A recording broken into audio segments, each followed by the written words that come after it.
that whether we are black or brown or white, we all bleed the same red blood of patriots. I put this up because I really want any white person in the room to know up front that this is what we're dealing with, that it's not going to be this coddling of white tears and what that looks like. We're not going to discuss, oh, maybe some of us have worked it out. No, you're always going to be racist, actually. And I'm not talking about the neo-Nazis and the white nationalists, because they should be condemned totally. Can I ask you what you identify as? Identify? Ethnicity? I identify as an American. Not an African American? Let me just be clear. I got into Harvard only because of affirmative action. Give me one thing that white people and black people have different biologically. Don't change the question of this. Like, DNA-wise, we are different. No, we're not. That's a lie. It has been disproven. Front page of National Geographic 6 months ago. Racism created by society. If you look at DNA independently in a science laboratory, they cannot distinguish between a black person or a white person if they look at just the DNA, because the only difference is the melanin. It has been disproven. Race is a social construct that I want to break out of. Yeah, I had to work on my own merits and promote the principles I believe in, which is freedom, equality for all, which I believe that America does. And that's how I got elected into my position. I didn't get elected into my position because of the color of my skin or do any race baiting stuff that it seems like you're promoting here.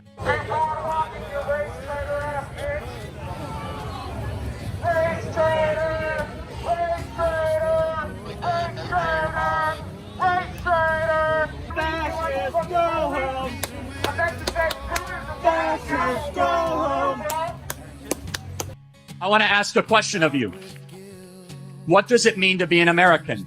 Is it an idea or a history, a shared history, or is it a skin color? But if you go back to the original founding fathers, they intended this to be a European nation for white men of good stock and character.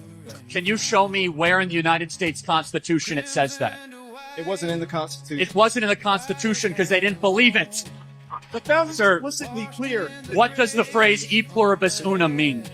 What does the phrase e pluribus unum mean? Why is that relevant? Because it was on every founding document and presidential seal from our founding, which means out of many, one. Come on. You, sir, and your ideology is not conservative. It is right-wing, identitarian, and has no place in the conservative movement, my friend. Get out of line. Get out of line. When you open your heart to patriotism, there is no room for prejudice. You're promising free health care for everybody, college for everybody, paid leave, and you haven't yet said how you're going to pay for it. Universal health care sounds good, but it lowers the accessibility, it increases wait lines, it increases costs. And by the way, we're already close to a universal health care system right now. You can just walk into an emergency room and you will get care. I will snatch their patent so that we will take over. Big win for President Trump, who is trying to codify, make permanent some of these DOGE cuts. So overnight, a historic moment as the Senate passes its first rescissions package in decades. The Internal Revenue Service caused an uproar last year when they targeted Tea Party groups. Now it seems they're doing it again. That requires of this moment that we direct a statewide order for people to stay at home. A dozen troopers fired for not getting the COVID vaccine. Removing people principled enough to say no to their leadership is how you create a compliant police force to enforce a police state. Light them up! Go inside now! Get in the house! If the bureaucracy is in charge, and then what meaning does democracy actually have? If the people cannot vote and have their will be decided by their elected representatives in the form of the president and the Senate and the House, then we don't live in a democracy, we live in a bureaucracy. So it's incredibly important that we close that feedback loop, we fix that feedback loop, and that the public's elected representatives, the president, the House, and the Senate, decide what happens, as opposed to a large, unelected bureaucracy. But you can't have an autonomous federal bureaucracy. You have to have one that is responsive to the people. Zuckerberg detailed how senior Biden officials repeatedly pushed Meta to remove certain COVID-19 content in 2021. Zuckerberg also admitted that Facebook made an error in suppressing the Post report of Hunter Biden's laptop ahead of the 2020 election. So to me, democratic socialism is a belief that every person should have what they need to live a dignified life, and that it's local government's job to ensure that, and that it's local government's job to ensure that, and that it's local government's job to ensure that. In other words, on issue after issue, we cannot rely on a rule book written for a different century. 2 senators per state is undermining democracy. And I say, rather than a series of constitutional amendments, isn't it time to start thinking of a new constitution? I will work to pass the first ever federal ban on price gauging on food. A network of municipal-run grocery stores, 1 in each borough. The question should never be, how do we take money away from people? That's easy. That's theft. You do that when you're 3 years old. The question that society has to answer instead is, how do you create wealth? That is a much harder question. I would freeze the rent. I am today ordering a freeze on all prices and wages throughout the United States for a period of 90 days. This was the first time that widespread price controls were used in the United States since World War II. One of the many problems was the price freeze didn't apply to all goods and services. So the price of chickens couldn't go up, but the price of agricultural goods and chicken feed could go up. And the result was chicken farmers that couldn't make a profit off selling those chickens, so they drowned them. Let's just assume the equilibrium price of chickens is $20 and the quantity that we're gonna have produced in the market is 30 million chickens. That's the socially optimal quantity where there's no deadweight loss and we've maximized consumer surplus and producer surplus. If the equilibrium price of chickens is $20, but the government says you can't raise the price of chickens above $10, the result is gonna be a shortage. At a $10 price, consumers wanna buy 50 million chickens. That's the quantity demanded. But producers have no incentive to produce them, so they're only going to produce 10 million chickens. Who just broke Obama's record for filling the Federal Register with the most regulations of any president in a single year. By some estimates, the regulatory state is a $2 trillion additional tax on the American economy. I think one of the regulations that really infuriated people the most was when the federal government started telling people what car they can drive. Yes, and that they can't use gas stoves. Things that hit them right in the pocketbook and right at home. Right, because people are saying, wait a minute, the federal government is telling me what I can put in my kitchen? One of the very first actions of my administration was to impose a 2-for-1 rule on new federal regulations. We ordered that for every 1 new regulation, 2 old regulations must be eliminated. Well, one of the impressive things about what's happened in the past year is deregulation. And presidents always talk about it, but he and his people have followed through on it. You just look at what's happening in the energy field with a combination of technology. In a decade or so, we could be the lowest cost producer of oil in the world. We're now the largest producer of oil in the world. This is unbelievable. No one would have believed it a few years ago.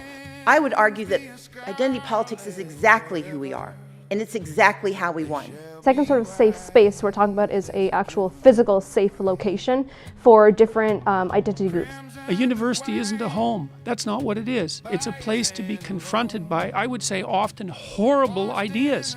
You want to learn about history? You think that's going to be safe? Do you know what human history is like? It's an endless bloodbath. Today, we got to talk about Virginia Tech having 10 different graduation ceremonies for different subgroups of people that attend the college. You know Thomas Sowell, right? Okay, it's a great book called Discrimination and Disparities, where he argues that it is an immature view to act, wow, there's a disparity, it must be racism. There are hundreds of other contributing factors. Racism is an action, not a result. You got to show me an action.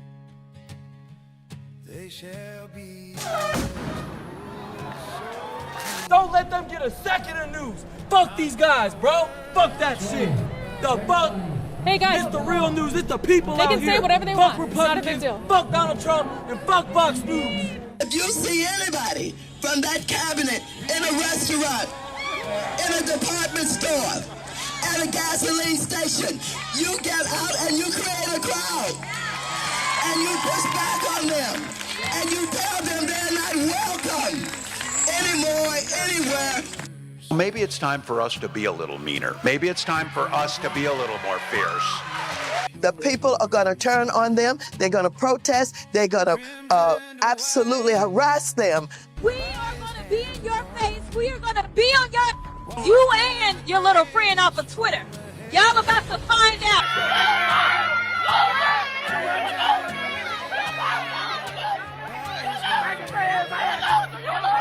Top tech companies have come under fire over allegations of anti-conservative bias. Now, a leaked internal memo from Google shows the allegations may actually be true. Here's a document from inside Google. It's an internal briefing describing and admitting that Google has shifted towards censorship in recent years. The flames of dissent on the campus of the University of California, Berkeley. Around 1,500 students assembled to protest the visit of Milo Yiannopoulos. The demonstration descended into violence as masked individuals smashed windows and clashed with police, forcing the cancellation of Yiannopoulos' speech to the student body. More than 100 UC Berkeley faculty members had last month urged the event to be scrapped. You cannot be civil with a political party that wants to destroy what you stand for, what you care about. And we begin with breaking news. History in the making as a former American president is booked into county jail. Look what happened.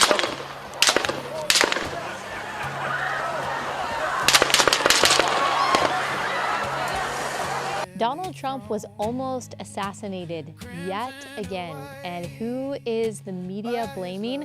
Well, Donald Trump. But I think the bigger issue is with sort of the masses. I mean, a meaningful percentage of people who describe themselves as very liberal say assassinations are okay.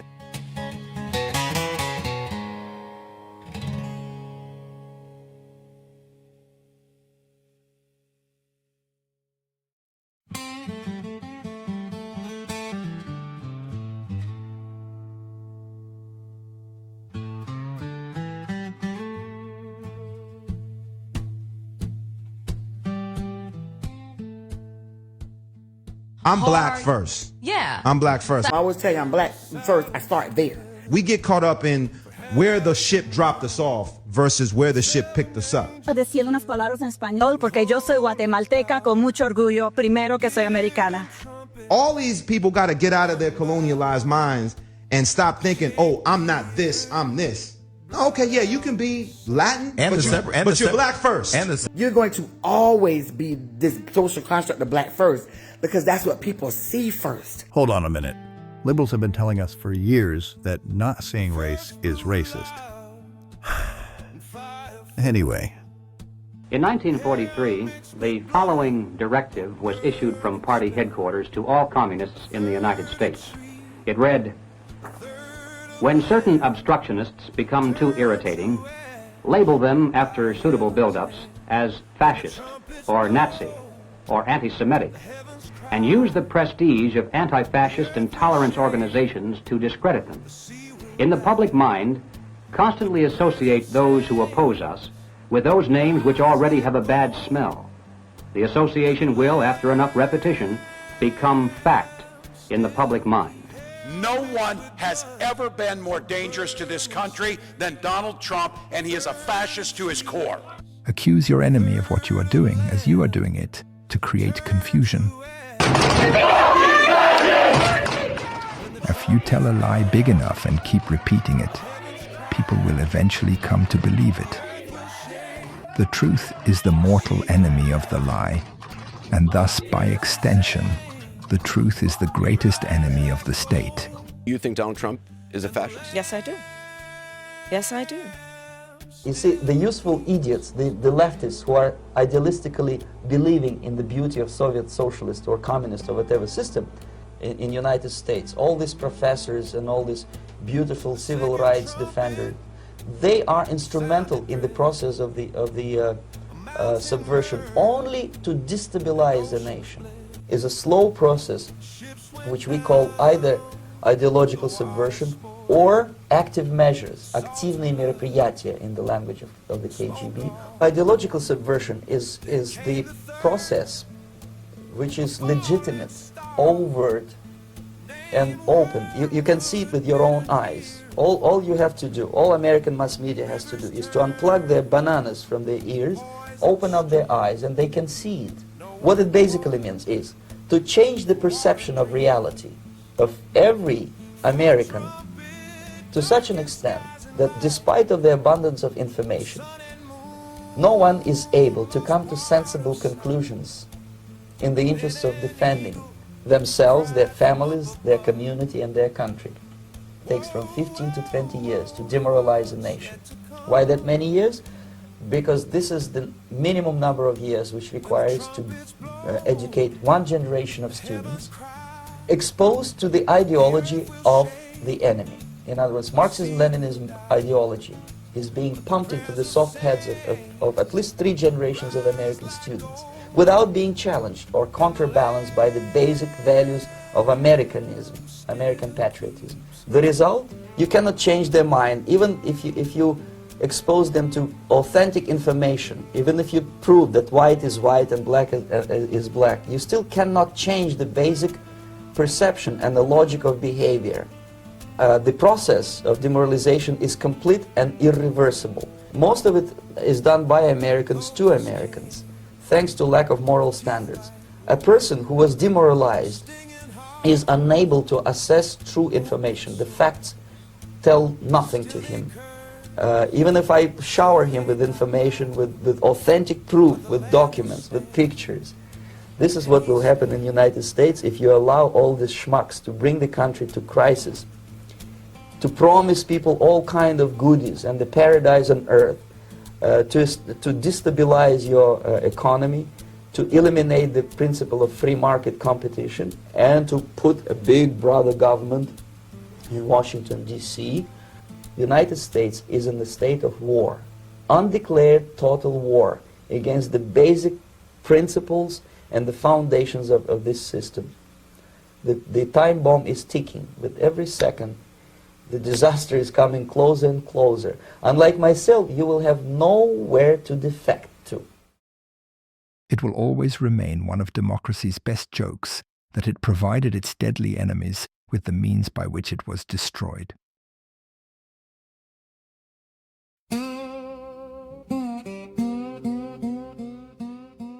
You could put half of Trump's supporters into what I call the basket of deplorables. You cannot be civil with a political party that wants to destroy what you stand for, what you care about. Look, are they a threat to democracy? Yes. Are they going to take our rights away? Yes. Are they going to put people's lives in danger? Yes. Are they going to endanger the planet by not dealing with climate change? Yes. A lot of people have tried to draw similarities between Mussolini and Hitler. The difference, though, I think makes Donald Trump even more dangerous. You could see how an unstable person would hear that over and over again and believe that he is going to become a hero by taking out Hitler 2.0, right?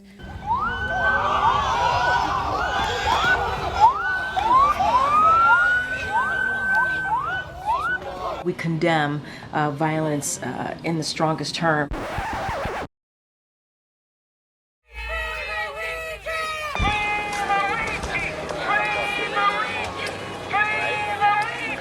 I said, no. I said, if we were in high school, I'd take you behind the gym and beat the hell out of him. I just don't even know why there aren't uprisings all over the country. Maybe there will be.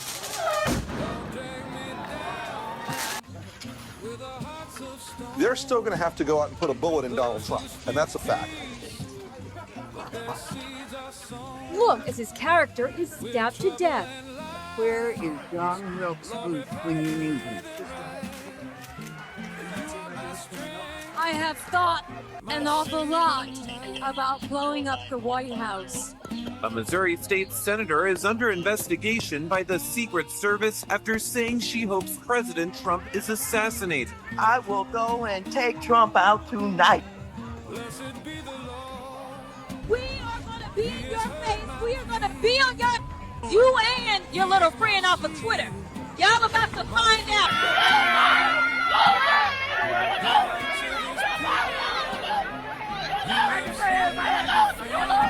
Areas of Los Angeles are now under a curfew from 8 p.m. to 6 a.m. as protesters have been clashing with police for days. Hey, let me shut down the city. We are at war. We're in a war right now. We are at war. So you have to be willing to do whatever is necessary in order to save the country. And that's why the gloves are off. Donald Trump and the MAGA Republicans represent an extremism that threatens the very foundations of our republic. Today, the Justice Department arrested, booked, and arraigned Donald Trump. What the American public want is for us to bring actual weapons to this bar fight. This is an actual fight. You know, this is literally call to arms. The MAGA movement is a threat. Someone says that, when they go low, we go high.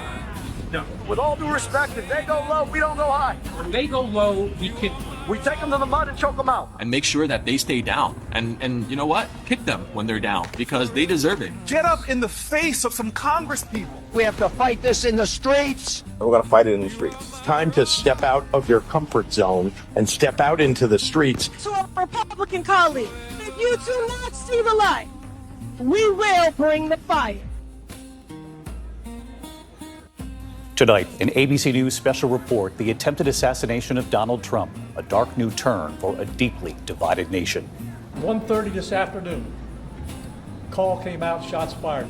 Donald Trump has been targeted in a second apparent assassination attempt while he was at his golf club in Florida's West Palm Beach. Although I will say this, the last few days you woke up thinking there might be news. Just saying. There will be news sometime, just so you know, there will be news. That's a lot of people, Utah, I'll tell you what.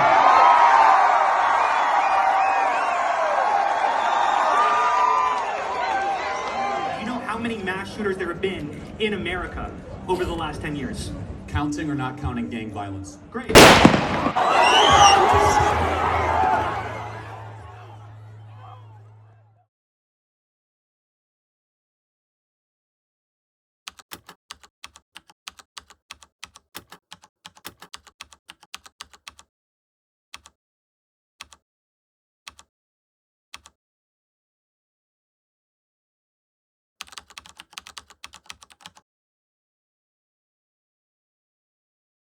Yo, they got Charlie Kirk, bro.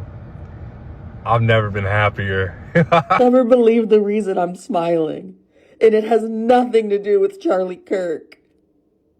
Nothing to do with Charlie Kirk. There can be no unity between good and evil. This is an ideology that runs very deep. Earlier this year, a poll found that more than 55% of people on the left believed that it would be at least somewhat justified to murder Donald Trump. These are not just some abstractions on a page. These are our fellow citizens. How can we come together with people who believe these things? I would say pour one out for Kirky Boy, but I don't waste good beer on little bitches. Charlie Kirk just got put down like a fucking dog in Utah, and I could not be happier.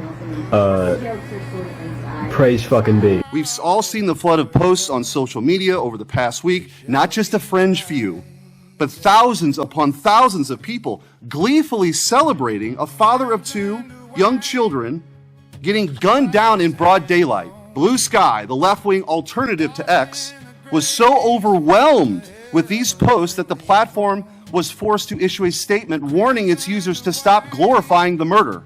It wasn't just random social media trolls. It was journalists, elite college professors, and even politicians, all but saying Charlie's assassination was justified. We saw the flood of hit pieces, the most powerful media outlets in the nation dishonestly attacking and villainizing Charlie for the most vicious possible terms. Look at how the bottom has fallen out related to Charlie Kirk, who was really a racist bastard. We have got to stop demonizing each other. Exactly. Yeah. Now, I think most of that right now in our country's history is coming, from the right, coming from people who want to dominate. They want their point of view. No one has ever been more dangerous to this country than Donald Trump, and he is a fascist to his core. The idea that you could turn the clock back and try to recreate a world that never was, dominated by, let's say it, white men of a certain persuasion, a certain religion, a certain point of view, a certain ideology, is just doing such damage to what we should be aiming for. And we were on the path toward that. How can you ask us to unite under that? The facts are plain and clear, and we have to speak truth in this moment, or there's no other side of the mountain. None of this emerged out of thin air. We have a right to violence. All oppressed people have a right to violence. And I'm going to tell you something. It's like the right to pee. You gotta have the right place, you gotta have the right time, you gotta have the appropriate situation, and I'm absolutely convinced that this is it. What you're seeing with Charlie Kirk is what got through. Charlie Kirk lived under a cloud just as I have. It's the reason that I stopped doing Change My Mind, where there were 12 felonious assaults, attempts at battery, and attempts on my life, and I know quite a few, and many I don't, of Charlie Kirk. Over the past decade, we've seen an explosion of political violence, not just one-off lone wolf attacks, but organized, systemic political violence at a mass scale. It is not organic. We must reject an attempt to paint it as some kind of random phenomenon with no particular creed or ideology.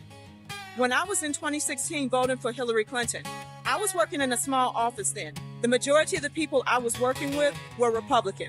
They had no problem with me saying that I was supporting Hillary Clinton. Not one of those people treated me any differently because I thought differently than them. But the minute you turn away from that, I don't agree with what the Democratic Party is doing anymore. I don't stand for that anymore.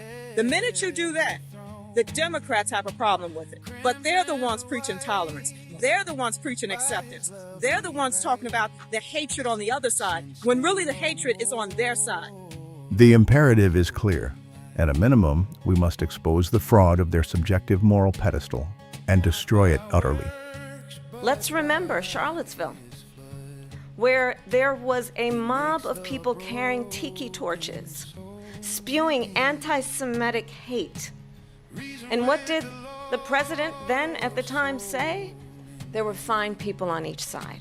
As I said on, remember this, Saturday, we condemn in the strongest possible terms this egregious display of hatred, bigotry, and violence.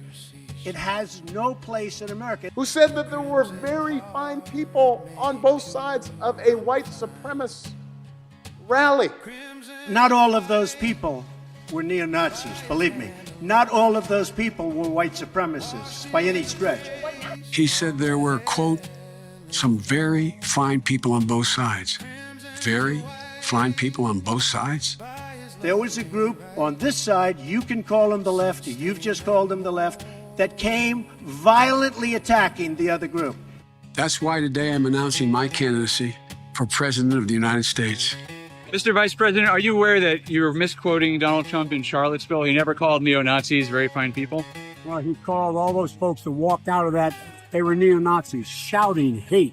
Their veins. But he said specifically that he was condemning them. He said he walked out and he said, let's get this straight. He said there were very fine people in both groups. And I'm not talking about the neo-Nazis and the white nationalists, because they should be condemned totally. That seems to be in the crosshairs of those on the right who want to turn the clock back on the progress that has been made, writing out huge chunks of our history, slavery, suffrage, anything inconvenient, take it out of museums, take it out of national parks. Many of those people were there to protest the taking down of the statue of Robert E. Lee. So, this week it's Robert E. Lee. I noticed that Stonewall Jackson's coming down. I wonder, is it George Washington next week, and is it Thomas Jefferson the week after? You really do have to ask yourself, where does it stop? George Washington was a slave owner. So will George Washington now lose his status? Are we going to take down statues to George Washington? How about Thomas Jefferson? What do you think of Thomas Jefferson? You like him?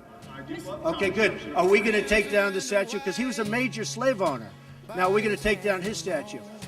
So you know what? It's fine. You're changing history, you're changing culture, and you had people, and I'm not talking about the neo-Nazis and the white nationalists, because they should be condemned totally. But you had many people in that group other than neo-Nazis and white nationalists, okay? And the press has treated them absolutely unfairly. Facts and evidence have to matter again.